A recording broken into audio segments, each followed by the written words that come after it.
Buenos días a todos.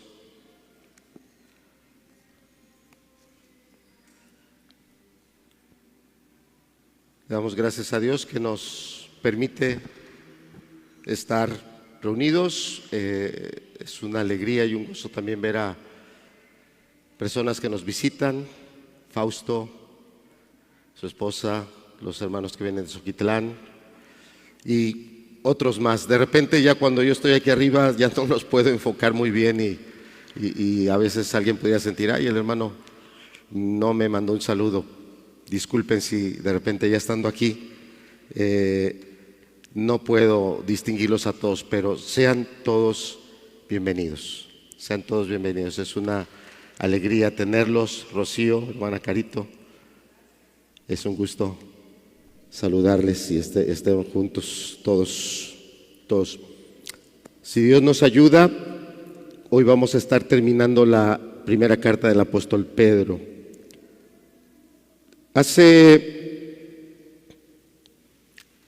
unas semanas, o tal vez ya un poquito más que semanas, meses, una noticia que salió de aquí de nuestro estado, del estado de Puebla, principalmente de la capital, y fue una noticia que no solo corrió a nivel nacional, sino creo que también corrió fuera del país. Y fue el caso de una falsa psiquiatra. Si ustedes llegaron a oír la noticia, bueno, ustedes pónganle el nombre a esta persona, porque estuvo apareciendo varias semanas la noticia de esta persona que sí tenía estudios, que la avalaban en un área profesional, pero ella se ejercía en otra área profesional que es bastante delicada, como es la psiquiatría, y había creado documentos apócrifos, documentos falsos de estudios para amparar el consultorio que ella tenía, o la cédula incluso con la cual ella prescribía medicamentos ansiolíticos que son sumamente delicados. Y bueno, fue un caso que trascendió y que después de una demanda, pues surgieron otras más por otras personas que también habían sido defraudadas. ¿Por qué inicio con esta noticia? Porque es terrible ser defraudados por alguien que dice ser algo y no lo es. Por alguien que se presenta bajo, ¿verdad?, una personalidad, un carácter, pero no lo es. Es apócrifo, es falso. Y el apóstol Pedro, cuando termina su carta, también de alguna manera está haciendo un énfasis en que seamos genuinos creyentes, no falsos. No personas que ante los demás presentamos una fascia, una mascarada, pero atrás de eso no hay ese carácter, no hay esos principios, no hay esa verdadera comunión con Dios. Y puede ser que entre los que están aquí y los que estén escuchando la enseñanza en la transmisión o después en la grabación, puede haber alguien que ya está en ese camino, en el camino de la apariencia, viene por apariencia, viene por compromiso, usa la forma en que hablan las personas que van a la iglesia, usa las palabras buenos días, hermano, Dios le bendiga, que Dios le guarde, y tiene todo un vocabulario que pareciera que lo es, pero la realidad es que su médula, su esencia, lo que de verdad hay adentro de esa persona no lo es.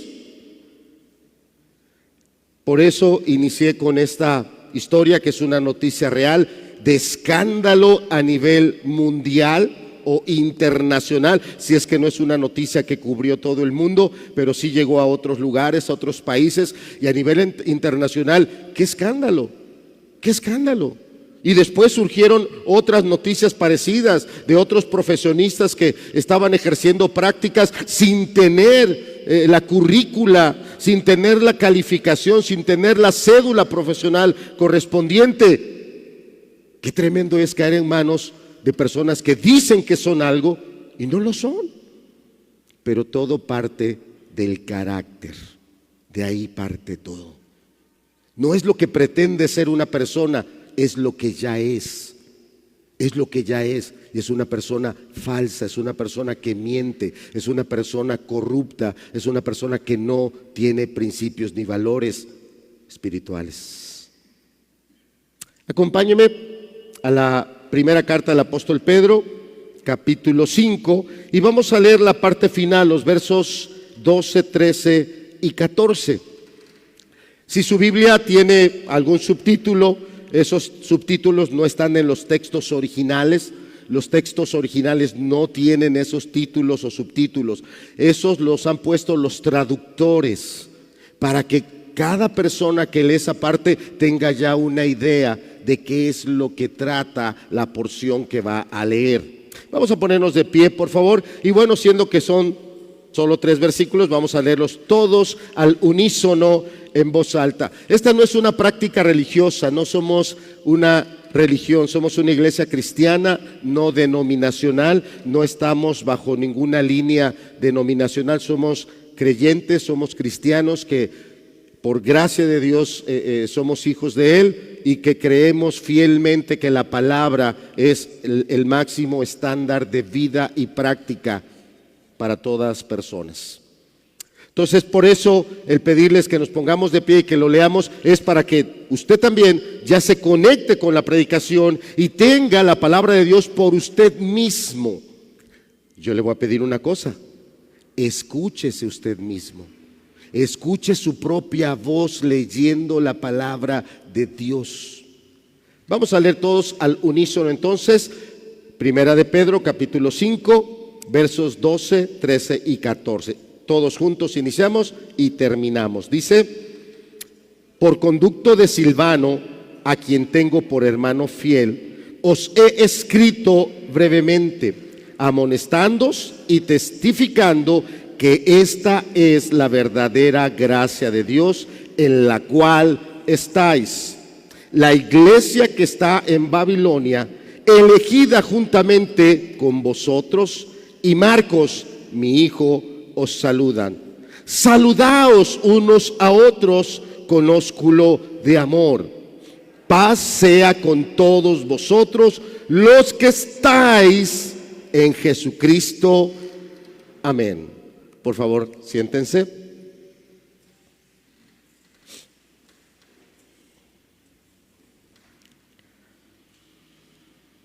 Pareciera que solo es el mensaje de despedida por parte de el apóstol Pedro. Algo pudiera parecernos muy mecánico, porque lamentablemente nosotros como personas muchas veces hacemos varias cosas solo por mecánica. Por mecánica le decimos a alguien: buenos días, que te vaya bien, ¿cómo estás? Pero es solo un mimetismo, es una mecánica. Realmente no están conectadas mis verdaderos deseos sinceros para con esa persona, solo es algo mecánico. Lo voy a leer en la Nueva Traducción Viviente. Yo le voy a pedir que usted siga la lectura ahí en su Biblia o aquí en la pantalla si le ponen el pasaje. Voy a leerlo en la Nueva Traducción Viviente. Primera de Pedro, capítulo 5, verso 12 dice: les escribí y envié esta breve carta con la ayuda de Silas, a quien les encomiendo como un hermano fiel. Mi propósito al escribirles es alentarlos y asegurarles que por lo que están atravesando es en verdad parte de la gracia de Dios para ustedes. Manténganse firmes en esta gracia. Verso 13. Su iglesia hermana aquí en Babilonia les manda saludos, al igual que mi hijo Marcos. Verso 14.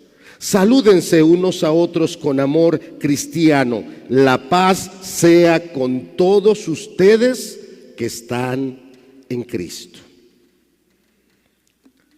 Vamos a orar.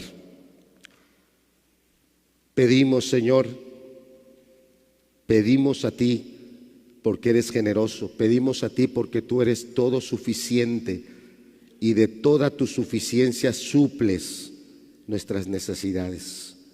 Pedimos a ti de tu gracia, de tu luz, para que esta palabra en verdad cumpla su propósito con cada uno de los que estamos hoy aquí reunidos y de los que escucharán o verán después esta enseñanza. Que la carta del apóstol Pedro sea una carta que marque nuestras vidas y las cambie, las transforme, para que se cumpla el propósito por el cual revelaste todas estas verdades. Confiamos en ti, Señor. Confiamos en ti porque también el apóstol Pablo dijo: el que empezó la buena obra en vosotros, la terminará. Y confiamos en que así lo harás, por medio de estas palabras que nos has dado de la carta del apóstol Pedro. Que así sea para tu gloria, Señor, para que tu nombre sea engrandecido. Así sea, en el nombre de Cristo Jesús. Amén. Vamos a empezar con este verso 12 y dice así: por conducto de Silvano, a quien tengo por hermano fiel. Primero vamos a ver esta breve descripción o breve comentario que hace el apóstol Pedro de un discípulo que aquí se le llama Silvano, pero en otros textos del apóstol Pablo o del libro de los Hechos escrito por Lucas, o textos que escribe, diferentes cartas que escribe el apóstol Pablo, a Silvano se le nombra Silas. Entonces Silas y Silvano son la misma persona. Vamos en nuestras Biblias, si me acompaña rápidamente, al libro de los Hechos, capítulo 15, verso número 22. Ahí la Biblia nos da el primer comentario acerca de este discípulo. Si le puedes bajar un poquito al volumen, hermano Chuy. Bueno, un poquito más, si le bajas un poquito más. Libro de los Hechos, si le puedes bajar todavía otro poquito, capítulo 15. Libro de los Hechos, capítulo 15. Gracias, hermano. Verso número 22. En este pasaje yo le voy a pedir que estos aspectos que la palabra detalla de Silas, Silvano, usted los empiece a notar. ¿Por qué el apóstol Pedro, un apóstol que está en la parte final de su ministerio, y digo que está en la parte final no porque él ya fuera a pensionarse, a jubilarse, a retirarse, lo digo porque estaba entrando en Roma un emperador que se llamó Nerón, un gobernante que se llamó Nerón, alguien que tenía una megalomanía, o sea, tenía un egoísmo tan grande y tan exacerbado que él ocupó todas las oportunidades que tuvo en su sociedad para jalar la atención hacia él y él hacer lo que él quisiera. Y entre esas circunstancias que se dieron durante la etapa de Nerón estaba la vida de los cristianos. Y Nerón tomó a los cristianos para culparlos de crímenes, de malas acciones que él era el que las hacía, pero culpaba a los cristianos para perseguirlos, para ponerlos en postes allá en esa ciudad llamada Roma, empalarlos y llenarlos de brea y después prenderles fuego y que los cristianos fueran de esa manera masacrados. Fueron muchos los que dieron su vida por el evangelio, por Cristo, de esta manera durante el tiempo que este hombre tuvo todo ese poder y autoridad, entre ellos el apóstol Pedro. Por eso llama la atención que en su carta el apóstol Pedro habla de este hermano que ha fungido, que ha ayudado y que él le encarga a los hermanos que lo tengan en consideración y que sean ellos también diligentes en esa relación con estos hermanos. Donde la Biblia nos empieza a hablar de este discípulo al que se le dice un hermano fiel. Hechos capítulo 15, verso número 22. Fíjese lo que dice la Escritura.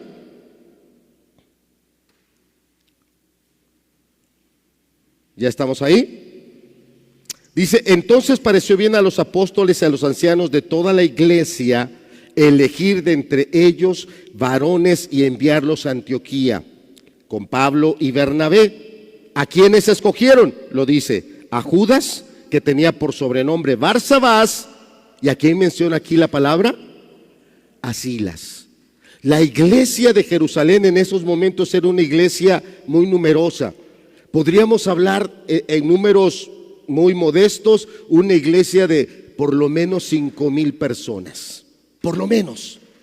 Y de entre esas 5,000 personas, en una problemática que estaba afectando sobre todo a la iglesia gentil, las iglesias que estaban constituidas en gran número por griegos, pero había personas de otras nacionalidades aparte de griegos.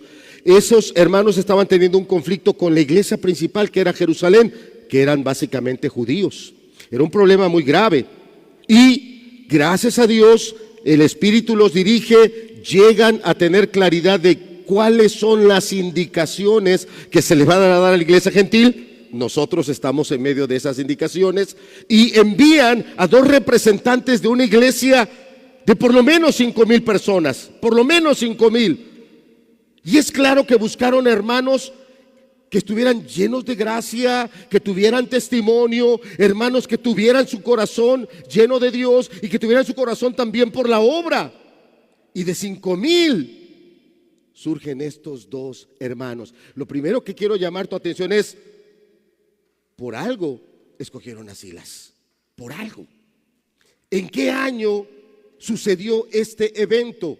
Algunos comentaristas lo van fechando ahí entre el año 45, pero es la época más temprana. No es muy probable que sea esa la fecha, y el año 48, siendo el año 48 el año más probable en que Silas se le entrega una carta que él tiene que ir con otro hermano a la iglesia de Antioquía y ellos transmitir el mensaje de los apóstoles, de los ancianos de la iglesia de Jerusalén. Fíjate lo que dice el versículo, dice: entonces pareció bien a los apóstoles y a los ancianos con toda la iglesia elegir de entre ellos varones y enviarlos a Antioquía con Pablo y Bernabé. Y ahí vienen los nombres de los mensajeros: a Judas, que tenía por nombre Barsabás, y a Silas. Y fíjate cómo la palabra los describe: varones, ¿qué dice? Principales. ¿En qué año se convirtió Silas? ¿En qué año a él vino Jesús a su vida? Él entendió su vida de pecado, se arrepiente, se aparta y se entrega como un fiel discípulo. ¿En qué año? Usted póngale el año. Si el Señor Jesucristo asciende al cielo en el año 33 y en el año 33 viene el Espíritu Santo, en el año 33 Pedro predica ese mensaje por la venida del Espíritu Santo y ahí empieza a acrecentarse la iglesia. Usted póngale la fecha. Si Silas se convirtió en el año 33, puede ponerlo. Si Silas se convirtió en el año 40, puede ponerlo. Si Silas se convirtió en el año 45, usted póngale la fecha que quiera. ¿Ya lo hizo? Por favor, haga este ejercicio en su mente. Usted hágalo. Alcen su mano los que ya lo hicieron. ¿Quiénes ya pusieron fecha cuando Silas se convirtió? No voy a seguir predicando hasta que no vea las manos arriba. Aquí me espero, Si nos vamos a las 3, nos vamos a las 3. Cuando ya le haya usted, es que Silas se convirtió en el año 40, el año que usted quiera, póngale fecha y alce su mano. Aquí voy a estar, hasta que vea todas las manos arriba. Jonah todavía no la levanta, la hermana Senorina todavía no la... Hasta que la levanten y digan, ya le puse fecha. Yo no predico hasta que le pongan fecha. No, todavía no. Josué todavía no la levanta. Ahí anima a tu esposo, Chabelita, que aquí me quedo, Es más, me voy a sentar porque creo que va para largo. Bájela. Ahora, ya pueden bajarla. Gracias, Migueli. Ahora, esa fecha compárala con esta otra fecha que te estoy diciendo. En el año 48 es tomado por los apóstoles, por los ancianos, y se le encarga una comisión muy importante. Y tú haz la cuenta del año que tú escogiste. Si Silas se convirtió en el año 33, ¿cuántos años han pasado como discípulo al año 48? Tal vez 15. tal vez 10, tal vez 5, si es que tu fecha es más cercana al año en que fue comisionado. Ahora, esa fecha ponla enfrente de ti y di, a ver, si tú pusiste el año 45, el año en que Silas se convierte y se entrega al Señor, él es comisionado en el año 48, entonces llevaría 3 años como discípulo. Y no era un discípulo irregular, no era un discípulo que, ay, si voy a la reunión, me voy a echar 2 meses de descanso, después visito a los hermanos a ver qué están haciendo. Él no era un discípulo irregular, él fue un discípulo fiel. Y si es que tenía 3 años de convertido, en 3 años ya era un hermano que se notaba la gracia y el crecimiento de Dios en su vida, de tal manera que los apóstoles lo toman y dicen, te encargamos esta comisión, esto es muy importante. Y ponlo enfrente de ti. Ponlo enfrente de ti, di, a mí me hubieran escogido los hermanos en Jerusalén, hubieran dicho, Alejandro, vemos tus frutos, vemos la gracia de Dios en tu vida, hay una situación muy delicada en Antioquía, te vamos a comisionar a ti y a otro hermano, ustedes vayan a la iglesia de Antioquía. Esa misma fecha ponla delante de ti, y esa misma fecha que te sea un espejo para que tú veas ¿cómo estás caminando la caminata cristiana? Vamos ahora al capítulo 16, por favor. Hechos, capítulo 16, el verso número 37. Es solamente una hojita la que tendríamos que avanzar. Verso número 37. Dice, Silas llevó la carta, cumplió su comisión allá en Antioquía. El otro hermano que se llamaba Judas o Barsabás, cumplida la comisión, dice, bueno, ya no tengo razón de estar en Antioquía, me voy a regresar a Jerusalén. Los hermanos de la iglesia de Antioquía hacen una reunión, alaban a Dios, bendicen a este hermano y lo despiden para que se regrese a Jerusalén. Pero Silas no se regresó a Jerusalén. Silas miró lo que Dios estaba haciendo en Antioquía y Silas dijo, yo me quiero quedar aquí, yo no quiero regresar a Jerusalén. Dios estaba obrando en la vida de Silas en Jerusalén. En la iglesia de Jerusalén, Silas estaba teniendo un desarrollo por la gracia de Dios sobresaliente. Si Silas hubiera regresado a Jerusalén, Dios hubiera continuado levantando en eminencia a Silas. Pero Silas no regresó a Jerusalén. Silas decide quedarse en Antioquía. Y en ese tiempo en el que Silvano toma la decisión de quedarse en Antioquía, el apóstol Pablo inicia su segundo viaje misionero. Y la Biblia nos detalla que hubo una diferencia entre Bernabé y entre Pablo acerca de un discípulo al que Bernabé quería llevar y al que Pablo dijo, no, él no puede ir en esta ocasión con nosotros. Y tal diferencia que Bernabé toma a Juan Marcos y él sale en un viaje misionero hacia Chipre, y el apóstol Pablo, teniendo una iglesia pero también muy desarrollada ahí en Antioquía, porque Hechos capítulo 13 se encarga de decirnos cuál era el nivel de crecimiento de los hermanos de Antioquía, el apóstol Pablo toma a Silas y se lo lleva en el segundo viaje misionero. Veamos qué dice el verso 37. Dice, pero Pablo les dijo, después de azotarlos públicamente sin sentencia judicial, siendo ciudadanos romanos, nos echaron en la cárcel. ¿A quién habían azotado? A Pablo. ¿Y Pablo con quién venía acompañado? Con Silas. Y sucede que los dos eran ciudadanos romanos. En aquellos tiempos el tener la ciudadanía romana era algo muy valioso. Era algo que los podía librar de injusticias. Era algo que les podía permitir recibir un trato muy, muy diferente en cualquiera de las colonias que Roma gobernaba. Entonces, no solo era un judío, Silvano o Silas, no solo era un discípulo que en su crecimiento iba él entregándose a Dios y Dios le venía llenando de su gracia, no solo eso, sino que dentro de algunas de las cosas que él tenía es que era ciudadano romano. Y eso a él en ese tiempo le permitía ciertos privilegios. ¿Y por qué lo digo? Porque tal vez algunos de los que estamos aquí en ese llamado al servicio de Dios, miramos primero nuestros privilegios. Es que soy esposo, es que soy padre de familia, es que soy responsable de esto, es que soy responsable del otro, es que si yo dejo esto para dedicarme más a la iglesia, pues entonces ¿cómo se va a hacer esto? Y fíjate cómo termina la carta. La carta dice que nos saludemos con un ósculo santo. Ya lo veremos más adelante. El término del saludo de ósculo santo es un saludo de beso, de beso. Pero recuerda que en la Biblia, bajo la cobertura de Satanás, el beso se convirtió en algo grotesco, porque esa fue la manera en la que Judas el traidor entregó a Jesús. Fue terrible, fue terrible. Pero el apóstol Pedro está poniendo el saludo con beso como algo muy santo. El punto es que si estuviera aquí parado Silas, este discípulo que ya la palabra se está encargando de describirnos, que él dejó el lugar que él tenía en la iglesia de Jerusalén, tenía un lugar destacado en la iglesia de Jerusalén, tendría negocios, tendría actividades de las cuales él vivía.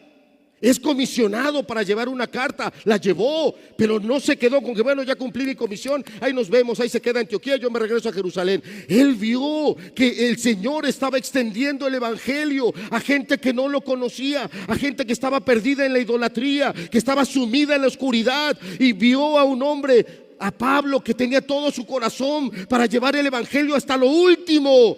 Y Silas dijo: yo quiero obedecer al Señor, yo quiero llevar el evangelio, yo quiero ser su mensajero de él. Y en el primer viaje misionero, ¡boom!, lo primero que le toca a Silas: azotes, golpes, por sacarle el demonio a una muchacha que adivinaba por ese demonio. Golpes y azotes sin juicio, los trataron injustamente, los metieron en la peor cárcel. Y el viernes que estábamos hablando de este pasaje, recordamos qué pasó cuando estaban Saulo, Pablo y Silas encadenados en la peor mazmorra, en la más asquerosa. Ahí estaba Silas: ay, ¿para qué me vine con Pablo? Ay, mejor me hubiera ido con Bernabé, ahorita estuviera yo en Chipre. Esa era la canción que salía de la boca de Silas. ¿Qué salía, hermana Toña? Hermana Toña, ¿qué salía de la boca de Silas y de... Ahora, esas alabanzas eran un canto nada más formal del día domingo, porque están cantando y los demás aplauden. Bueno, pues yo ahí mecánicamente estoy aplaudiendo y bueno, pues, a ver a qué hora se cansan. Esa alabanza era algo hueco, mecánico, ¿o era algo que salía de su corazón de verdad? ¿De dónde salía? De aquí salía. De aquí salía. Ya después, como cualquier criminal, ande ya, sálganse y lárguense de la ciudad, no se vuelvan a aparecer por acá. No, que vengan las autoridades y que nos saquen, porque somos ciudadanos romanos. Nos trataste injustamente. Las autoridades empezaron a temblar. Pero ¿sabe qué hicieron Pablo y Silas? Fueron con esa iglesia pequeña de Filipos y los alentaron a ser firmes ante las duras pruebas que les vienen a los cristianos. Ahora el punto es: ¿qué adoración está saliendo de ti? Hace ratito cantaste, pero ¿qué cantaste? ¿Qué salió de tu boca? Si entre semanas salieron groserías, leperadas, malos tratos para las demás personas, si lo quieren editar, edítenlo. Pero si lo quieren dejar en la grabación, déjenlo. Si entre semana salieron de ti maldiciones, groserías, ofensas a las demás personas, muérdete la lengua, porque con esa misma lengua acabas de cantarle a Dios. Y de una fuente no pueden venir dos tipos de agua. Lo dice la palabra, no yo.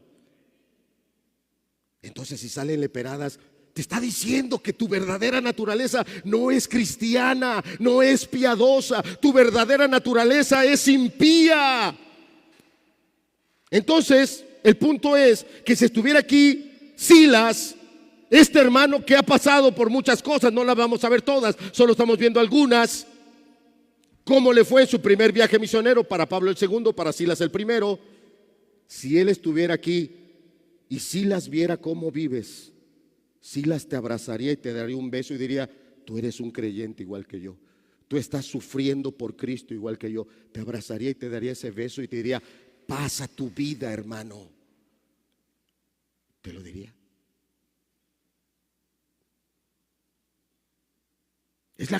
Son los versículos finales. Pero es muy impresionante. Que fue Silas, discípulo principal, según Hechos 15:22. Era un ciudadano romano.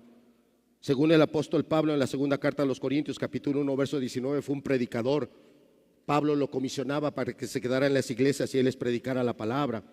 Según primera y segunda a los tesalonicenses, en el capítulo 1, verso 1, fue un misionero. Y las cartas a los tesalonicenses, Pablo describe que esa carta está siendo escrita por Pablo y también por Silvano, un misionero.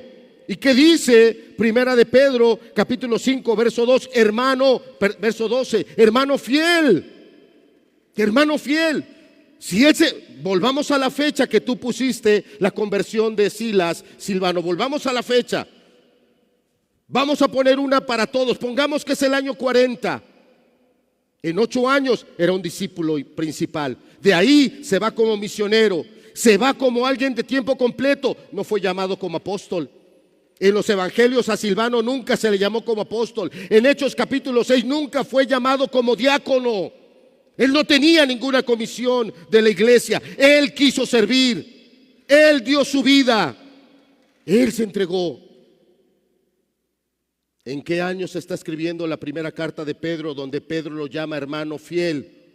Por ahí del año, vamos a poner también una fecha fácil, año 65. Si Silvano se convirtió en el año 40 al año 65, ¿cuántos años han pasado? ¿Cuántos? 25 años donde una palabra describe a Silvano, hermano fiel. Él no faltaba a las reuniones. Él no abandonó a la iglesia.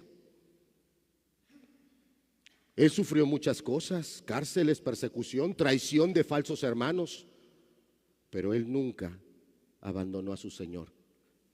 Una o dos palabras lo describen: hermano fiel. Hermano fiel.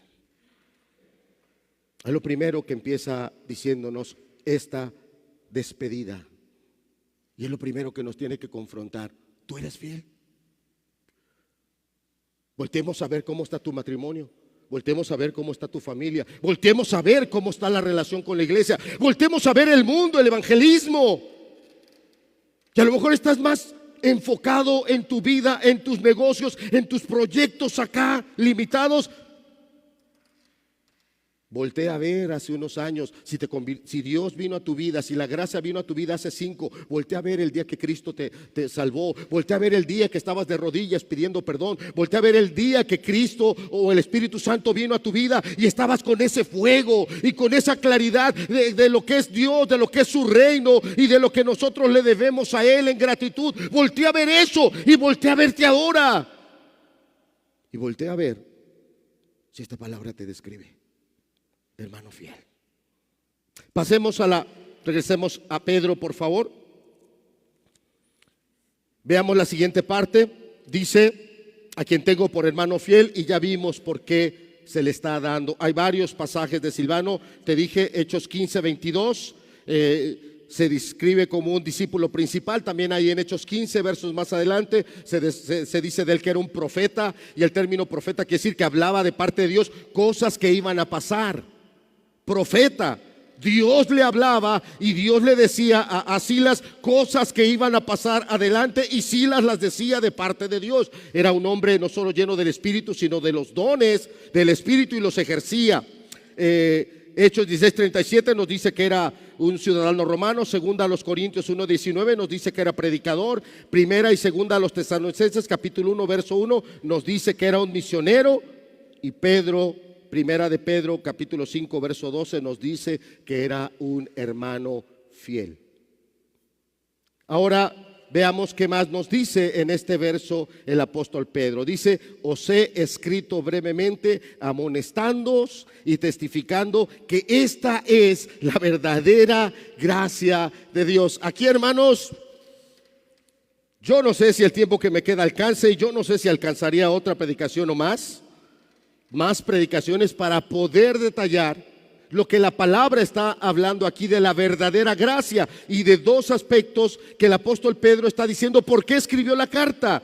No la escribió para acariciarnos los oídos, no la escribió para arrullarnos en la religiosidad y volvernos algo abominable para Dios. No, la escribió para amonestar. Y para amonestar a alguien hay que darle mandamientos. Hay que darle los principios de Dios, hay que barrer los principios humanos que tenemos, hay que barrer de la mente de las personas todo el humanismo y toda la conveniencia egoísta con la cual queremos acomodar nuestro mundo. Hay que amonestar. Estamos en una cancha deportiva. Estas líneas que están aquí marcadas en el piso, ¿para qué son? Son líneas que marcan. Cada una de estas líneas tiene un significado. Por ejemplo, esa línea circular que está alrededor indica que si en el básquetbol el tirador está tirando hacia la canasta, atrás de esa línea, ¿cuántos puntos vale la canasta? ¿Cuántos vale? Pero si pisa la línea, ¿cuántos vale? Ya solo 2. Estas líneas nos amonestan. Hay líneas laterales. Esas líneas laterales, si el jugador la pisa, salió del campo.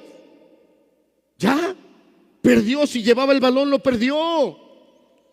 Entonces, ¿qué hizo el apóstol Pedro? Amonestarnos, volvernos a poner las marcas, los mandamientos, los principios de parte de Dios. Y este es un punto muy interesante. En la primera carta del apóstol Pedro hay abundante teología bíblica. ¿Qué quiere decir esto? Que hay varios principios en esta carta. Hablamos acerca de cómo debe ser el esposo con la esposa con el esposo. Se nos predicó cómo debe ser nosotros como trabajadores, nuestra relación con los patrones. Se nos habló también cómo debemos relacionarnos con las autoridades, en qué estima las tenemos que tener. Se nos habló también aspectos de nuestra convivencia en la iglesia. Todos estos aspectos son teología bíblica que está aquí en la primera carta del apóstol Pedro. Pero yo quisiera ahora, un poco de tiempo, pasar a otra teología que también es muy importante, se llama teología sistemática. Y yo no quiero hacer esto tedioso y aburrido. El punto es que si tú como creyente eres un discípulo de 5 años, eres un creyente de 10 años o eres un creyente de 15 años o más y no entiendes qué es teología bíblica, ya tenemos un problema y grande, muy grande, porque quiere decir que tú mismo no estás comprometido con Jesús y su reino a tener un verdadero crecimiento espiritual. Eso quiere decir que eres alguien que estás acomodado a eso, estar en la silla, que venga el predicador y que me predique, yo me voy en la semana a mi casa, a mis negocios, a mi familia. Qué vergüenza, porque cualquiera de nosotros, de los que estamos aquí, si nos fueran y nos sentaran en un banco de primer año de primaria a los 60 años, a los 50 años, a los 40 años, no nos sentiríamos cómodos con los niños de 5 o 6 años. Y qué vergüenza si esos niños acaban su primaria y yo sigo sentadito en mi banco de primer año porque no quiero aprender, porque no me quiero aplicar. Así es la teología bíblica. Está dada por Dios para que yo vea sus mandamientos. Os escribí para amonestaros, que la palabra hoy te amoneste. Os escribí también para alentaros, para que te levantes y hagas lo que se quiere. Amén. Que tú entiendas que tienes un llamado, y el llamado no es estar ocupando perpetuamente una silla, perpetuamente una comodidad. Yo siempre quiero ser discípulo, otros que prediquen, otros que siguen al diaconado, otros que sean misioneros. A mí el Señor nada más que me traiga el reino y la eternidad y mi casita de oro y yo estoy bien. No te engañes, porque aún en la vida cristiana hay apostasía. Hay apostasía. Y por eso hay pasajes como Mateo, donde dice, no sé si fue un pasaje que leyó el hermano o lo platicamos el domingo, el pasado viernes, pero dice que por haberse multiplicado la maldad, el amor de muchos se enfriará. Mas el que persevere, ¿hasta cuándo? Hasta el fin. ¿Ese qué será? Ahora, el punto es, ¿en qué estás perseverando? ¿Estás perseverando en la gracia o no? Por eso el título dice una vida en gracia, y estamos empezando con la vida de Silas, una vida donde estaba genuinamente la gracia. ¿Vivir en gracia o vivir en desgracia?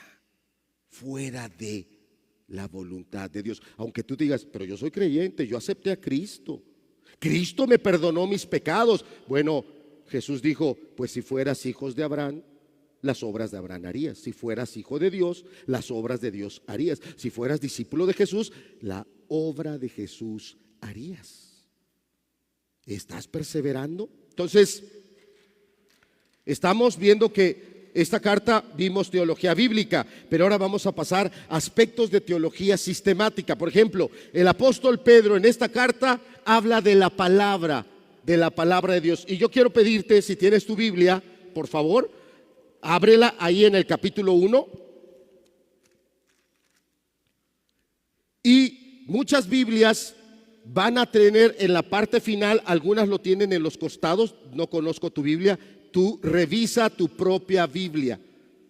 ¿Qué pasajes tiene aquí el apóstol Pablo que esté citando del Antiguo Testamento? En el capítulo 1, fíjate si hay algunos numeritos, algunas letritas ahí en la parte final de la hoja o en los costados, donde vienen las referencias de citas del Antiguo Testamento. Dígame, ¿hay alguna cita del Antiguo Testamento aquí que Pedro esté poniendo en su carta? ¿No? ¿Sí? ¿Cuál? Dígame cuál. ¿Dónde está ese? Por ejemplo, capítulo 1, verso 16. Primera de Pedro, capítulo 1, verso 16. ¿Qué dice? Fíjate cómo literalmente el apóstol Pedro te dice, porque, ¿qué cosa? Escrito está. Ahora, si yo te pido que tú cierres tu Biblia y sin ver el pasaje, con solo yo decírtelo, sed santos porque yo soy santo, ¿tú me puedes decir en qué libro de la Biblia está? Si eres discípulo de 5 años, lo tienes que saber. Tienes que saber dónde la Biblia dice, sed santos porque yo soy santo. Y si no lo sabes, el apóstol Pedro escribió para amonestarte. ¿Qué estás haciendo con la nueva vida que te dio el Señor? ¿Qué estás haciendo con la bendición que tenemos el día de hoy? Que tenemos su palabra impresa.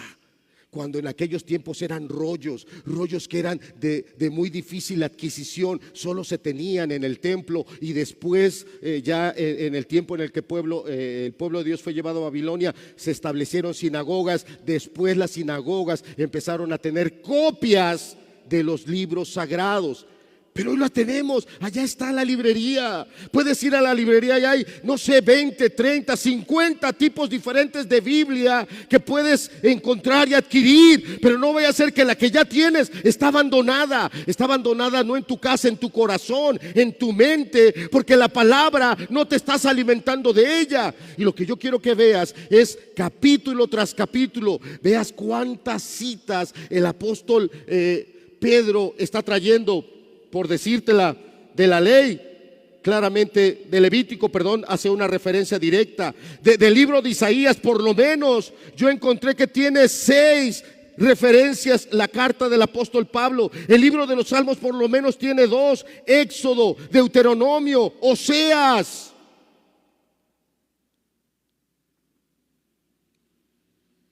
¿Qué trae la primera carta del apóstol Pedro? Teología sistemática. Y toda teología sistemática empieza primero por las Sagradas Escrituras. La palabra es de total importancia. Yo no me puedo identificar como cristiano si para mí la palabra de Dios no tiene ninguna importancia. No soy un discípulo que se alimente verdadera y fielmente la palabra. No puedo ser llamado discípulo. ¿Cuántas referencias hace el apóstol Pedro a la importancia de la palabra? Acompáñame, capítulo 1. Verso número 22. Habiendo purificado vuestras almas por la obediencia a la verdad, mediante el Espíritu, para el amor fraternal no fingido, amados unos a otros, entrañablemente de corazón puro, siendo renacidos no de simiente corruptible, sino de, ¿qué dice? Dígalo fuerte. Y fíjate que dice, ¿por qué renacimos a una simiente incorruptible? Y aquí te lo dice, ¿por qué? No te oigo. Por la palabra de Dios. ¿Quieres ser un creyente donde el Espíritu esté renovando la gracia, la llenura del Espíritu, la claridad en tu mente de cuál es el camino y cuáles son los pecados que tienes que apartar?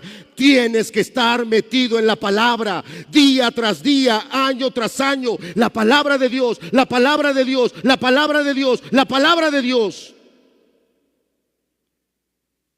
Tenemos teología sistemática en la primera carta de Pedro. Y él empezó haciendo referencia con claridad a la palabra de Dios. ¿Qué otro tema de teología sistemática trata el apóstol Pedro en esta carta? Trata el tema de Dios. La Biblia, Dios es infinito. Conocemos eso, ¿verdad? Es uno de sus atributos, ¿cierto? Pero dentro de esa infinitud que tiene Dios, Dios se ha revelado y se ha revelado a través de su palabra. Y el apóstol Pedro ha hablado abundantemente de Dios. Capítulo 1, por favor. Vamos a leer verso 1. Ahí estamos. Primera de Pedro 1:1 dice: Pedro, apóstol de Jesucristo, a los expatriados de la dispersión en el Ponto, Galacia, Capadocia, Asia y Bitinia. Y fíjate cómo te empieza aquí a describir a Dios. Elegido según, ¿qué cosa? Elegido según un conocimiento adelantado, elegido según un conocimiento anticipado. A Dios no le tienen que venir a decir que Alejandro es un inmoral. A Dios no le tienen que venir a decir que Alejandro es descuidado. A Dios no le tienen que venir a decir que Alejandro es un maldiciente. A Dios no le tienen que venir a decir nada. Él lo conoce por adelantado. A Dios nadie le tiene que decir nada de ti. Nadie tiene que ir con el pastor para acusar tu matrimonio y decir: hermano, mire, ese matrimonio está bien hundido, están pero bien mal. A Dios nadie le tiene que decir nada. Dios lo conoce de antemano. Y aunque Dios conoce de antemano que eres un pecador, Dios te escogió para que fueras su hijo. A lo mejor tú a ti mismo no te escogerías. Si Alejandro se encontrara con el Alejandro más pecador, a lo mejor Alejandro no escoge a Alejandro. Pero Dios sí me escogió a mí. ¿Qué te está diciendo de Dios? Te está diciendo un montón de cosas de Dios. Esto es teología sistemática. Conocer el carácter de Dios. Es bueno, es misericordioso, es benigno, es infinito, es autosuficiente. Y no es el único pasaje donde el apóstol Pedro está hablando de Dios. Verso 3. Verso 3. Bendito el Dios. ¿Y qué dice? ¿Qué te está diciendo de Dios? Que es un padre. Y Jesús dijo: si ustedes, siendo malos padres, saben dar ¿qué cosa? Buenas dádivas. Si tu hijo tiene hambre, no le vas a dar una piedra. Si tiene una necesidad, no le vas a dar una serpiente. Y algunos de nuestros hijos se han llevado muchos recursos. Y algunos de nuestros hijos han gastado mucho el corazón y cosas materiales. Y ahí están los padres amando, amando, amando, amando, amando, amando. ¿Cierto o no? Cuánto más vuestro Padre que está en los cielos dará el Espíritu Santo al que se lo pida. Y la pregunta es, ¿en estos días de la semana pediste al Espíritu Santo? ¿En estos días reconociste que tú solo no puedes?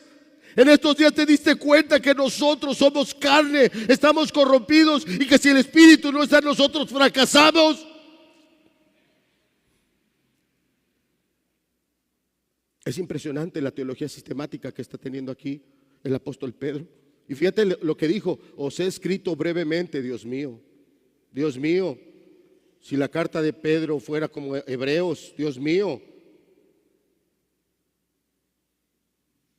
¿Te está amonestando el Señor? Ábrete de capa. Ábrete de capa, quita ya la hipocresía, quita ya tu superficialidad. Me vas a reprender, Señor, repréndeme. Me vas a humillar hasta el polvo, humíllame, Señor. Me vas a mostrar que soy la peor basura de una vez, Señor. ¿Qué otros temas de teología sistemática trae la carta de Pedro? Nos habla del hombre, de cómo somos. Fíjate lo que dice el capítulo 4. Primera de Pedro, capítulo 4, verso 3. Qué abundantemente el apóstol Pedro habla del hombre. La teología sistemática nos habla de la depravación del hombre. Somos impíos, somos pecadores. Estamos vendidos al pecado. Verso 3 dice: baste ya el tiempo pasado para haber hecho lo que agrada a los gentiles, los pecadores, la carne, andando, ¿qué dice? Te está describiendo el mes de diciembre. Te está describiendo lo que sucede en el mes de diciembre o en los otros 11 meses del año. Pero este mes está plenamente descrito aquí. Dice: lascivias, concupiscencias, embriagueces, orgías, disipaciones y abominables idolatrías. A esto les parece cosa loca, cosa extraña, que vosotros no vayáis corriendo con ellos en el mismo desenfreno de disolución. Tómate una copita. No, yo no tomo. ¡Ah, qué aburrido! Vamos a la, ¿cómo le llaman ahorita que rompen piñatas? Las posadas. Vamos a la posada. No, yo no. ¡Ah, qué aburrido! ¿Cuánta gente está corriendo ahorita a esas fiestas? Donde va a haber embriaguez, donde va a haber inmoralidad, donde va a haber toda clase de depravaciones, donde va a haber toda clase de degeneres. Y si tú eres un creyente, el próximo domingo vamos a hablar del nacimiento de Jesús. Vamos a ver lo que la Biblia nos dice del nacimiento de Jesús. Jesús no nació un 24 de diciembre. Eso de entrada debe de quedar claro en todo verdadero creyente. Jesús no nació en diciembre, ni el 1, ni el 2, ni el 3, ni el 31, ni el 24, ni el 25. Jesús no nació en diciembre. Pero ¿cómo abrazamos la Navidad? ¿Cómo queremos los colores, las luces, las fiestas? ¿Y qué le celebras a Jesús? ¿Es una celebración para Jesús ver cómo acabas emborrachado? O lo voy a decir con una palabra más fuerte: ¿cómo acabas embriagado? ¿Es una adoración a Jesús ver los bailes inmorales y sensuales el día de hoy? ¿Es una adoración a Jesús llegar presumiendo: me fue re bien en el año y mira, me compré chamarra nueva, zapatos nuevos, 2 letras ahí, DG o las que tú quieras? Lascivias. Ya vimos que Pedro en su carta trae teología sistemática de la palabra de Dios, trae teología sistemática de Dios, trae teología sistemática del hombre.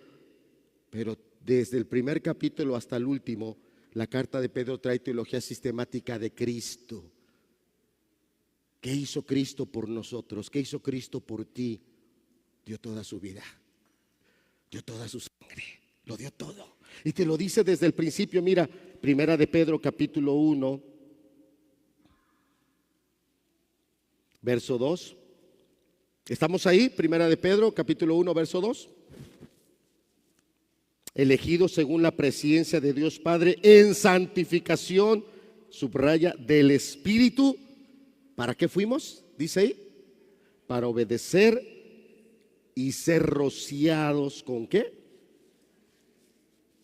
Abundantemente. Todos los capítulos vienen hablando de la obra redentora de Jesús, que murió en la cruz, que fue a las partes más oscuras de la tierra, que resucitó, que va a venir porque este es otro tema de la teología sistemática, la escatología, la segunda venida de Cristo. El apóstol Pedro en toda su carta está haciendo referencias a ese advenimiento del Señor Jesús. También la teología sistemática trae teología sistemática, trae la doctrina de Dios. Todo esto es doctrina, la doctrina de la palabra, la doctrina de Dios, la doctrina del hombre, la doctrina de Jesucristo. Otra doctrina más que claramente está aquí en la carta del apóstol Pedro es la doctrina del Espíritu Santo. ¿En cuántos pasajes el apóstol Pedro está dándonos esa enseñanza de la obra del Espíritu Santo? Por lo menos de manera muy sencilla, no muy a fondo, la primera carta del apóstol Pedro trae 9 doctrinas de teología sistemática. Te las voy a leer: la doctrina de la palabra, la doctrina de Dios, la doctrina del hombre, la doctrina de Cristo, la doctrina del Espíritu Santo, la doctrina de la salvación y de la santificación, doctrina de la escatología. Y los minutos que me restan de la predicación, quiero hablar de la última, no la última, pero yo quiero dejarla al último, doctrina que trae la carta del apóstol Pedro, y es la doctrina de la iglesia. Acompáñame por favor al capítulo 5, verso número 13. Para podernos conectar con el verso número 13, tenemos que terminar el verso 12. Ya vimos que dice: por conducto de Silvano, a quien tengo por hermano fiel, os he escrito brevemente para amonestaros y testificaros.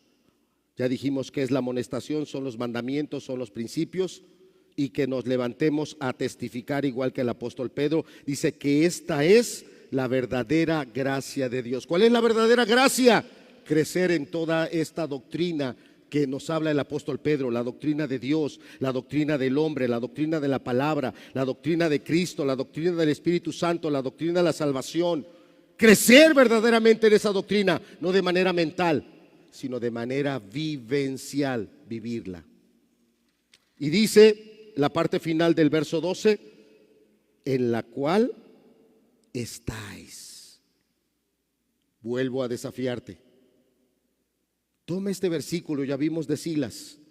Ya estuvimos hablando algunos aspectos de la teología sistemática, empezando con la teología bíblica.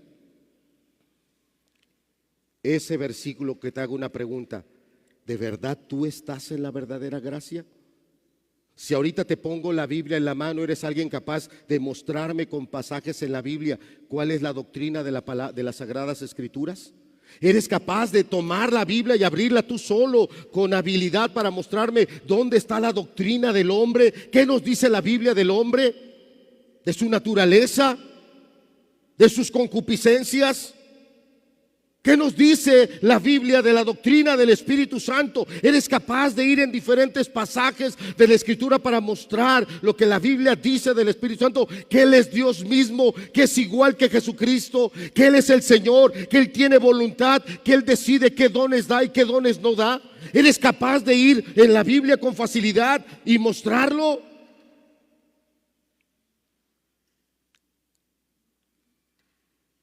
Dice el final de este versículo: en la cual estáis. Y la pregunta es: ¿verdaderamente estoy en esa verdadera gracia? Porque Dios no está jugando. Cristo, cuando vino a dar su vida, no vino a jugar, no vino a entretener, no vino medio a limpiar a alguien y medio a darle una vida ahí más o menos. Él vino a darnos verdadera vida y vida en abundancia. Él vino a dar su vida y la dio toda por completo. Tu salvación no quedó a deber nada. Él pagó el precio en una sola muerte. ¿Pero qué estás haciendo tú? Porque este es el otro punto de todas las doctrinas. Algunos teólogos dicen que es algo paradójico, porque de un lado esa doctrina muestra algo, pero esa misma doctrina tiene otro lado que muestra otra cosa, no contraria, pero que sí están unidas. Un ejemplo. Te voy a dar un ejemplo de esos aspectos paradójicos. La seguridad del creyente versus contra la necesidad de perseverar. Yo puedo tener la seguridad de mi salvación porque Cristo murió por mis pecados. Amén. Amén. Si yo me he arrepentido, yo soy hijo de Dios. Amén.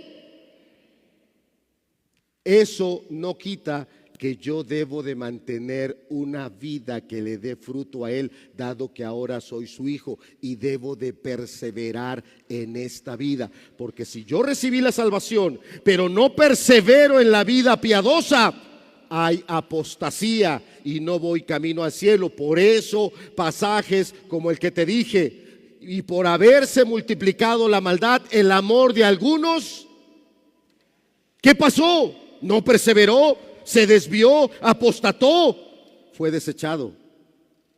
Entonces, las doctrinas nos muestran el carácter de Dios, pero también nos muestran nuestra responsabilidad. Otro ejemplo, hay libertad cristiana. No dice la Biblia que donde está el Espíritu de Dios, ¿qué hay?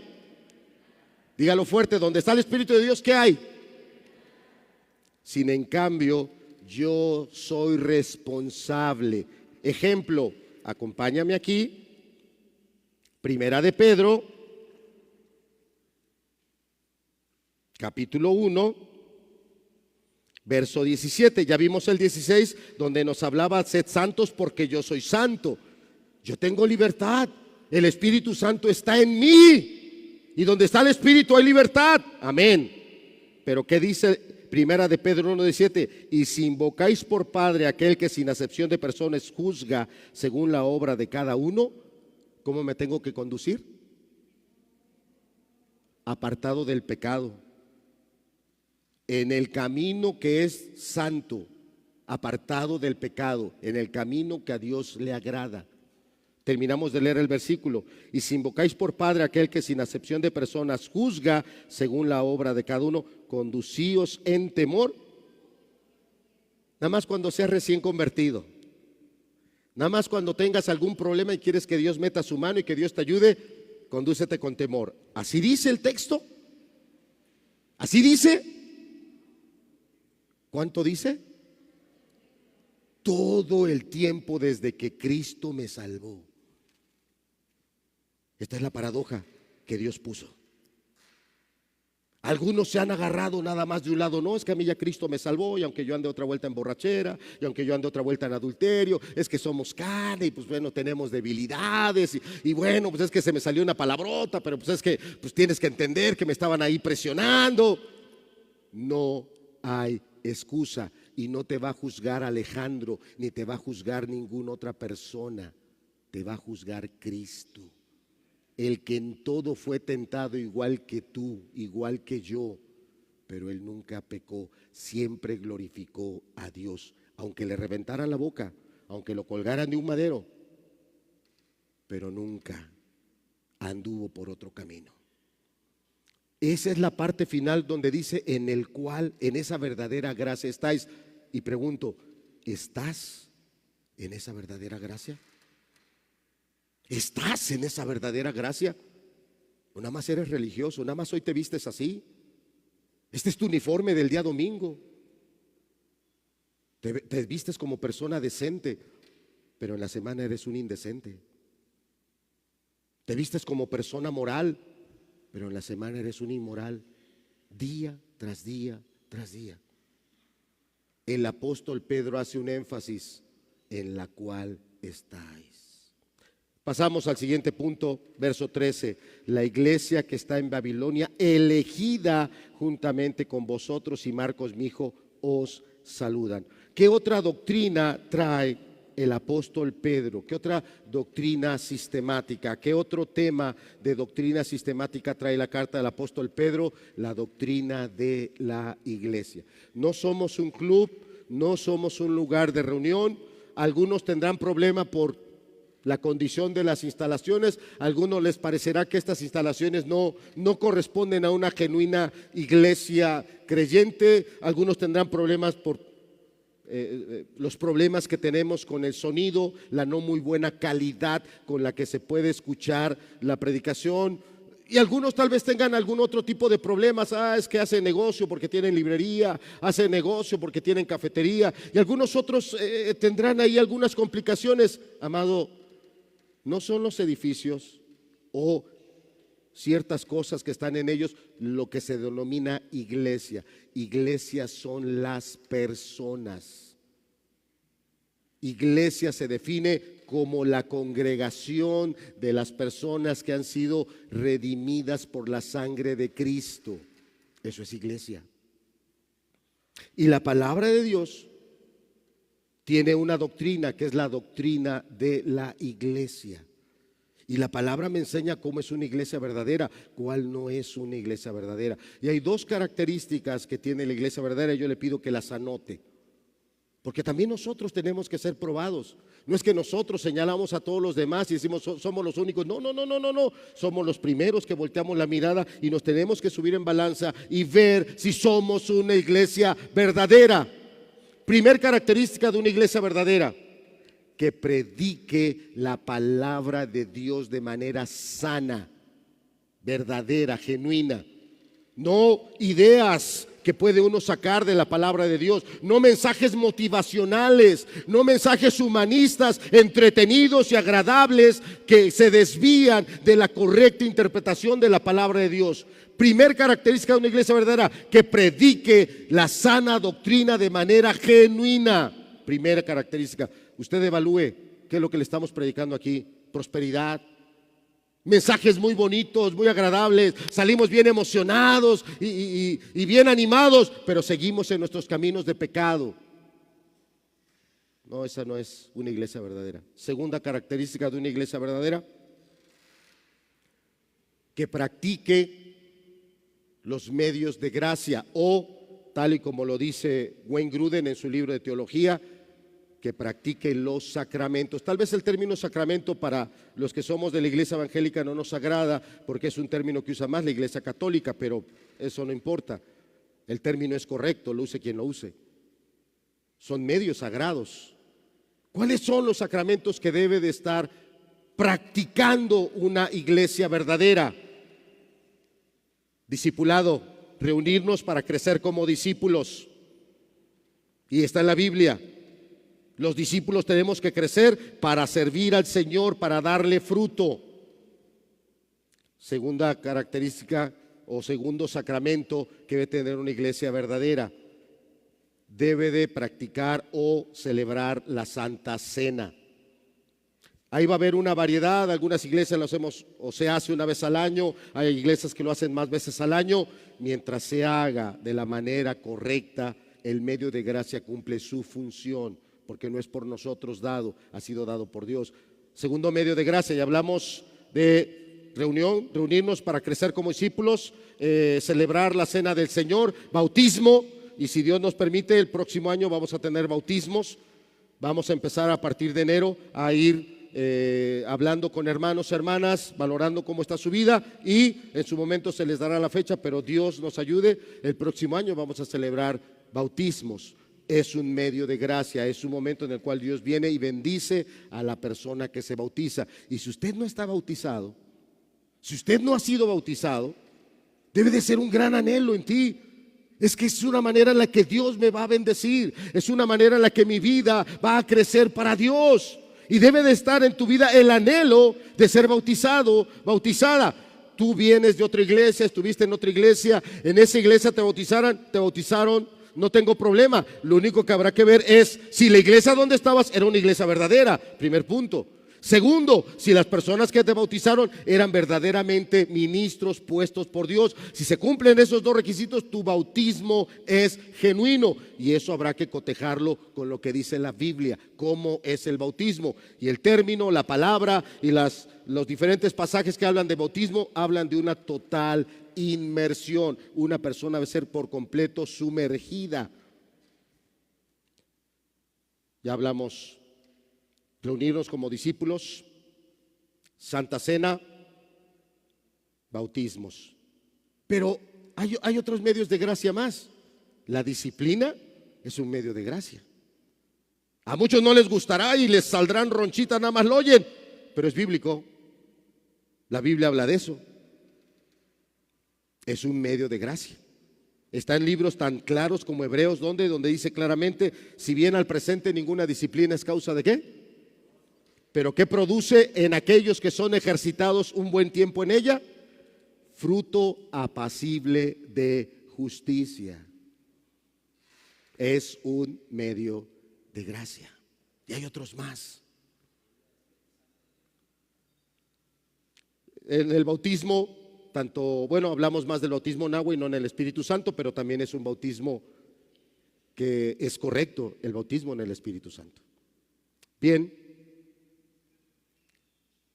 el punto es, fíjate cómo dice, volvemos a Primera de Pedro, capítulo 5, verso 13, la iglesia que está en Babilonia, elegida juntamente con vosotros. Los que somos parte de la iglesia no es porque son los amigos de los pastores, no son porque son los que les caen bien. No, los que están en la iglesia no son pues que no hacen nada, ellos porque no trabajan y tienen tiempo. No, hermano. Si tú, y no lo voy a hacer, pero lo podría hacer. No lo voy a hacer. Así hace rato te pedí que levantaras la mano. No lo voy a hacer. No voy a pedir que levante su mano todo el que se defina como creyente. No lo voy a hacer. Pero si lo hiciera, y si en esta reunión diría, a ver, todos los que se identifican como cristiano, levanta tu mano. No lo voy a hacer. Pero si lo hiciera y tú la levantas, la siguiente pregunta es, ¿estás sembrado en la iglesia? Porque no me puedo quedar como congregante, no me puedo quedar como visita. Si esta es una iglesia verdadera, y yo te invito a que tú escudriñes en la palabra, a ver, ¿dónde dice la palabra esas características? Te las muestro aquí en la palabra. ¿Dónde dice que debemos de predicar la sana doctrina, la palabra de Dios? Que no hagamos caso de fábulas ni de genealogías interminables. Están las cartas de Pablo a Timoteo. Predica la palabra, instales en tiempo y fuera de tiempo. El primer principio, característica de una iglesia verdadera, predica la palabra. Segunda característica de una iglesia verdadera, que esté practicando los medios de gracia. Somos una iglesia que tenemos bautismos. Algunos quisieran que fuera más seguido. Algunos opinamos, y es el caso mío, que se debe de esperar unos años, por lo menos 2, para ver los frutos de esas personas. Porque hay personas que inician su caminata con mucho ánimo. Yo quiero darle todo al Señor. Yo voy a ir a predicar, yo voy a ir a servir. Y al cabo de algunos años no son hermanos fieles, son hermanos que su vínculo con la iglesia, y lo digo con mucho amor, pudiera ser ya nada más esta reunión. No puede ser, no puede ser. Acompáñame, Primera de Pedro, capítulo 2, para que veas cómo el apóstol Pedro trae la doctrina de la iglesia. ¿Estamos ahí? Primera de Pedro, capítulo 2, verso 1 dice, desechando pues toda malicia, todo engaño, hipocresías, envidias y todas las detracciones, desead como niños recién nacidos la leche espiritual no adulterada, para que por ella crezcáis para salvación, si es que habéis gustado. ¿Qué cosa? ¿Y qué es la benignidad del Señor? El perdón de nuestros pecados, la salvación, que éramos un hogar de demonios, que éramos un nido de maldad, que éramos un nicho de puras abominaciones, y Cristo vino y sacó todo ese mugrero. Cristo vino y reprendió y expulsó todos esos demonios. Cristo vino y nos limpió por completo y nos ha hecho sus hijos. ¿Has probado la benignidad del Señor? Fíjate lo que dice, verso 4. Acercándose a él, está hablando de Jesús, piedra viva, desechada ciertamente por los hombres, mas para Dios escogida. ¿Y qué? Vosotros también, como piedras vivas, sed edificados como casa espiritual, iglesia. La iglesia no tiene sobrinos, la iglesia no tiene primos, la iglesia no tiene ahijados. La iglesia del Señor solo tiene hijos. Solo tiene hijos. Y esos hijos deben de estar sembrados en su iglesia con un compromiso real de crecimiento y de servicio. Si eso no está en tu corazón, escudriñate. ¿Soy hijo de Dios? ¿Soy un verdadero creyente? Porque ahí está el ejemplo de Silas, y no es el único ejemplo. Viene el de Marcos, un joven que se apartó en el primer viaje misionero, y Marcos fue el motivo del conflicto entre Bernabé y el apóstol Pablo. Sin en cambio, Marcos no apostató. Marcos habrá cometido errores, Marcos habrá tenido inclinaciones, concupiscencias que lo desviaron y lo apartaron en el primer viaje misionero, no lo sé. Pero si Marcos cometió un error, fue discipulado, fue disciplinado, fue ayudado a crecer, y Marcos se levantó. ¿Y quieres ver qué salía de la boca de Marcos? ¿Quieres ver cuál era el carácter de Marcos? No fue el carácter de alguien acomodado. Ay, pues me dieron chance, otra vuelta de ayudar. Ay, pues voy a conocer otros lugares bonitos. ¿Quieres conocer el carácter de Marcos? Acompáñame al Evangelio de Marcos, capítulo 1, verso 1, para que veas lo que había en el corazón de este hombre, que si se equivocó de joven, tomó una decisión que no debía, fue restaurado. Marcos capítulo 1, verso 1. Principio del Evangelio de Jesucristo, Hijo de Dios, como está escrito en Isaías el profeta: he aquí yo envío mi mensajero delante de tu faz, el cual preparará tu camino delante de ti. Voz del que clama en el desierto: preparad el camino del Señor, enderezad sus sendas. ¿Sabes qué fue lo primero que escribió Marcos? El que envió sus saludos. Este es el saludo de Marcos. Ahí subráyalo. Pues este es el saludo que me manda Marcos, porque el apóstol Pedro dice: Marcos, mi hijo, te saluda. Pues ahí te va el saludo. ¿Y qué dice ese saludo? Te está poniendo el mensaje del Evangelio, principio del Evangelio de Jesucristo, Hijo de Dios, como está escrito en Isaías profeta: he aquí yo envío ¿qué? ¿Yo envío qué? No los oigo. ¿Yo envío qué? ¿Y de veras tú eres mensajero del Señor? Si lo dijéramos en un idioma mexicano muy coloquial, Marcos la regó en el primer viaje, Marcos no aguantó, Marcos se apartó. Vamos a aceptarlo, Marcos la regó. Pero Marcos fue restaurado. Marcos fue un instrumento útil. Pablo lo dijo: tráeme a Marcos, me es útil para la obra del ministerio. Pedro lo dijo: mi hijo Marcos está aquí conmigo. Lo saludan. Estaba en Roma. Pedro estaba casi cerca de ser sacrificado por Nerón, y ahí estaba este fiel discípulo sirviendo al Señor, y nos manda un saludo. Y lo primero que pone Marcos en su evangelio: acuérdate que Dios usa mensajeros, y Cristo lo dijo: me seréis testigos, me seréis mensajeros. Este es el saludo de paz que nos manda Marcos. Es difícil terminar la carta, muy difícil. Tiene muchos temas. Decía hace rato con el hermano Ezequiel, hay iglesias que han llevado 2 años predicando y estudiando la carta, la primera carta del apóstol Pedro. 2 años. Me sentí mal, sentí que lo hicimos demasiado rápido. Pero yo espero que las predicaciones que te dieron los diferentes hermanos, olvídate de nosotros, sea quien sea el que te predicó, un servidor o otro de los pastores, el hermano César, hermano José Luis, hermano Azarías, hermano Ezequiel, quien haya sido, olvídate de nosotros. Abraza el mensaje que Dios te dio. Te habló de tu matrimonio, te habló el Señor de tu matrimonio. Dios quiere un mensajero de Él ahí en tu matrimonio. A ti como joven te habló que huyas de estas pasiones juveniles. Dios quiere que seas un mensajero en medio de jóvenes que corren a la depravación. Te habló como trabajador. Eras ese trabajador que siempre andabas ahí de rezongón, de respondón, de mañoso.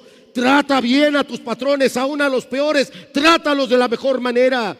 Estás padeciendo diferentes circunstancias, enfermedades, dificultades, problemas económicos. Recibe del apóstol Pedro la palabra: para esto fuiste llamado para padecer, fuiste llamado para andar en sus pisadas. Pues afirma tus pies. Ve dónde puso el Señor su marca. Ahí, esa marca no nada más es una huella bonita en la arena, porque a veces vemos imágenes del Señor Jesús donde hay versículos muy bonitos: venid a mí todos los trabajados y cargados. Yo quiero borrar el día de hoy ese versículo bonito, y yo quiero que tú veas esa huella en la arena, pero no es una huella bonita.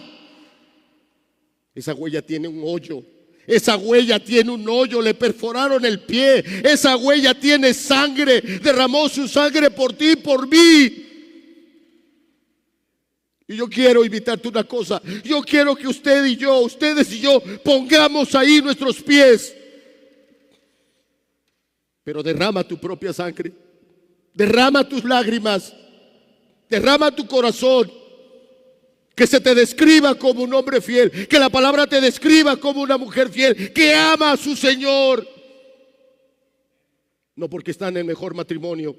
No porque tiene todas las cuestiones económicas solventadas y el tiempo le sobra para ir a reuniones.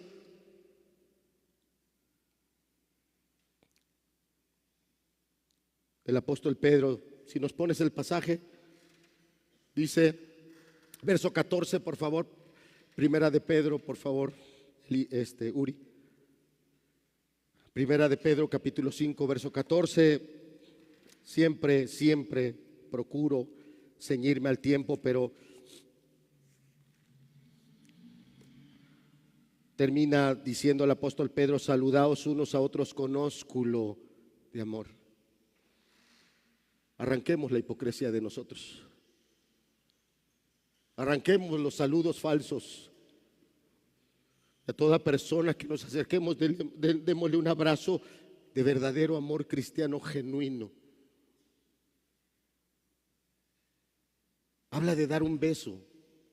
Hay ciertas iglesias donde esto no se ve bien, pero la Biblia lo dice, no yo. La Biblia lo dice, no yo.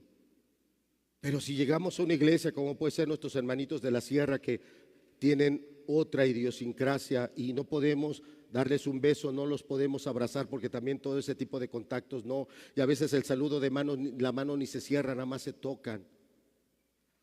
Aún esa mano que toque a otra, que es un verdadero saludo cristiano, de alguien que ha sido fiel, de alguien que ha estado caminando con su Señor y que está transmitiendo una bendición en ese saludo de paz a otras personas. Pero ¿cómo termina? Dice, paz sea con todos vosotros. Fíjate cómo subraya el apóstol Pedro, los que estáis, ¿en quién? Y yo te desafío, ¿lo estás? ¿Eres alguien que hace cena el 24 de diciembre? Yo no tengo problema con eso. Usted puede hacer en su casa lo que quiere en su casa. Pero como le dije, esa fecha no nació Jesús. Pero la fiesta es para agasajarte a ti. Los platillos son porque te quieres lucir cómo cocinas, porque te quieres llenar de cosas que quieres probar. Vayamos a la Biblia y veamos cómo nació nuestro Señor Jesucristo. ¿Quieres celebrar el nacimiento de Jesús como Jesús nació? Pues mira, tenemos el Cerro Colorado, tenemos allá el Cerro de la Hierbabuena, allá podemos buscar una cueva que más o menos se parezca al pesebre donde nació el Señor y vámonos. Vamos a darnos cuenta cómo Él vino a este mundo a sufrir, a mostrar sacrificio, a mostrar disposición. Que son diferentes las condiciones que nosotros tenemos, está bien, son diferentes. El punto es, ¿estás en Cristo? Porque a los que están en Cristo dice paz. Hermano, hermana, si estás en Cristo, paz. No importa la enfermedad, no importa la dificultad, no importa las complicaciones familiares o del entorno, no importa. Aprende a poner tu mirada en Cristo. Aprende a poner tu mirada en Él, porque así lo dice Hebreos, ¿verdad? Que fijemos nuestra mirada en Él, el autor y el consumador de la fe, que nos despojemos de todo peso, que nos despojemos del pecado que nos asedia y corramos con paciencia la carrera que tenemos por delante. Cada huella que Cristo dejó, la dio con gracia, la dejó con gracia. Cada huella que Jesús marcó en el camino, la marcó con la obediencia. Cada huella que el Señor fue dejando y fue avanzando, lo hizo con la voluntad del Padre y la ayuda del Espíritu Santo.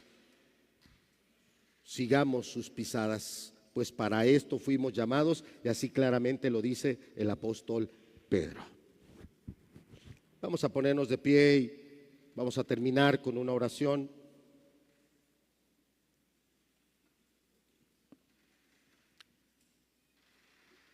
Enfoquémonos que vamos a orar. Hablamos del hermano fiel, Silas, Marcos. Hablamos de esa verdadera gracia y vimos teología bíblica, vimos los temas de teología sistemática que trae esta carta, motivo para regresar a casa y volverla a tomar y a volverla a leer. Ve a la librería y pregúntale a las hermanas que atienden si tienen libros de teología sistemática, y si no los tienen, encárgales uno, y los hermanos, hermanas que están en la librería harán el esfuerzo por conseguirte un libro de teología sistemática, y empiézate a meter a alguien que esté creciendo en todos estos principios y enseñanzas de la palabra de Dios. Y en este último punto, en este tema, el de la iglesia, hace unos domingos el pastor César dijo que veía a varias personas que no había visto antes, y es cierto, vemos a personas que recientemente han estado llegando a la reunión, y la invitación fue: pregúntate si Dios quiere que tú seas sembrado en esta iglesia. Y si usted ve que esta es una iglesia verdadera, que se ciñe a la predicación de la sana doctrina, que se mantiene las verdades bíblicas, que pone en práctica los sacramentos, los medios de gracia, si esta es una iglesia verdadera, y lo es, y no porque lo diga yo, sino porque nos podemos hacer el examen, agradécele a Dios. Agradécele a Dios que no has caído en grupos aquí que solo quieren tu dinero. Agradécele a Dios que no has caído en grupos donde desde liderazgo y otros viven vidas corruptas, vidas inmorales, y se ha dado toda clase de escándalos y desgracias. Agradécele a Dios que estás en medio de una iglesia que tiene claridad para que está no solo en el aspecto como iglesia, en el aspecto familiar, en el aspecto de educación de los hijos, en el aspecto de servicio. Agradécele a Dios que Él te trajo una iglesia verdadera. Perfectos no somos, deficiencias y muchas áreas que atender las tenemos, todos, pero esta es la iglesia en la que el Señor nos ha puesto. Y mientras Él quiera que estemos aquí, como Silas estuvo muchos años en la iglesia de Jerusalén, y luego estuvo un tiempo en la iglesia de Antioquía, y después se fue con Pablo a predicar el evangelio, a levantar iglesias. Si en algún momento el Señor quiere movernos, Él es el dueño de la mies y Él hace lo que Él quiere. ¿Estamos dispuestos? Porque somos sus hijos, amén, pero también somos sus siervos, y la Biblia lo dice. Somos sus esclavos, y la Biblia lo dice. Él es el Señor. Vamos a agradecer en esa oración. Agradécele a Dios si Dios te ha traído a esta iglesia. No fue casualidad que llegaste, no fue coincidencia. Eso no existe en la economía de Dios. En la economía de Dios solo Él es soberano, nadie más. Él gobierna. Padre, te damos gracias, Señor. No alcanzan las palabras. Fueron muchas las enseñanzas que nos diste de la carta del apóstol Pedro, y cómo darte las gracias por la luz, por la verdad, cómo darte las gracias por las revelaciones del Espíritu Santo, cómo darte las gracias, Señor, por toda la ayuda que tú nos diste para predicar estas verdades aquí escritas. Parece tan simple, Señor, solo decirte gracias.